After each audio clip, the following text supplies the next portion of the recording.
Oui, non, nous voterons bien entendu cette délibération. Comme je l'ai dit, tout ce qui va dans le sens du soutien aux entreprises et au commerce du centre-ville en particulier, nous le soutiendrons.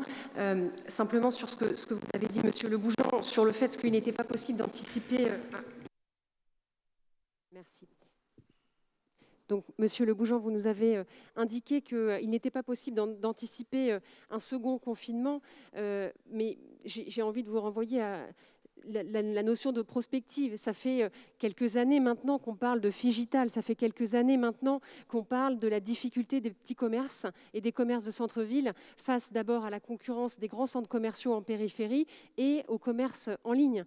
Et il est urgent de rendre le centre-ville attractif et d'essayer de chercher par tous les moyens, en effet, à le rendre, entre guillemets, compétitif par rapport aux offres proposées en ligne ou dans les centres commerciaux qu'on peut trouver ailleurs, où là, vous n'avez aucun problème de stationnement, aucun problème je ne parle même pas de la pauvreté, de la propreté ou de la sécurité, où vous avez du Wi-Fi, vous avez des bornes pour recharger votre téléphone, etc. Dans ce type de centres commerciaux, vous avez toute une gamme de services qui rend attractif le shopping. Et dans le centre-ville de Rennes, il y a encore, je crois, des leviers qu'on peut actionner pour accompagner et rendre plus attractif. Donc là, dans l'urgence, nous, ce que nous appelons, au-delà de ces mesures qui, encore une fois, vont dans le bon sens, c'est un véritable plan d'action.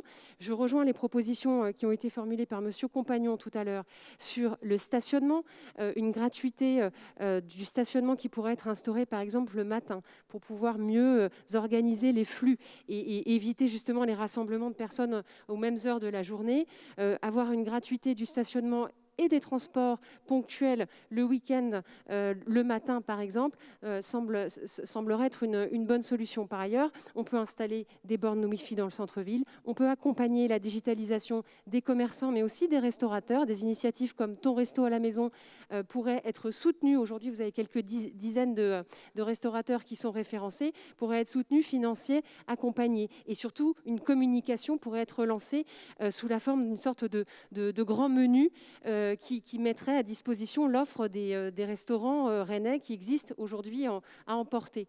Et sur le fait que les entreprises rennaises ne souhaitent pas avoir recourir à ce type de plateforme, vraiment, je ne suis pas d'accord. Alors, par rapport à ce que vous avez dit sur l'exemple nantais qui n'aurait pas réussi, Madame la maire nous avait évoqué ce chiffre d'un chiffre d'affaires supplémentaire de 23 € par commerce. Je n'ai trouvé nulle part ce chiffre. Je suis preneuse de l'étude qui révèle ce chiffre. Moi, tout ce que j'ai trouvé, c'est des articles de presse où des commerçants témoignent d'une centaine de commandes supplémentaires par jour lorsqu'ils ont ouvert et qu'ils se sont référencés sur ce type de plateforme. Donc, le gouvernement a lancé une action pour les financer. Ça s'appelle cliquemonscommerce.gouv.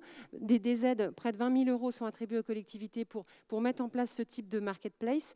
Je crois que beaucoup de commerçants seraient partants et il faudrait offrir cette possibilité.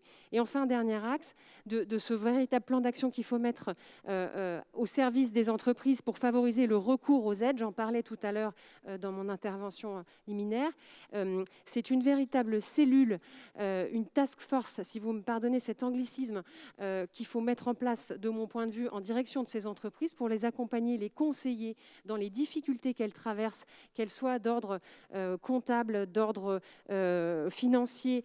Certaines, malheureusement, vont devoir liquider leur entreprise. Certaines vont peut-être devoir céder leur entreprise. Une reprise, ça se travaille.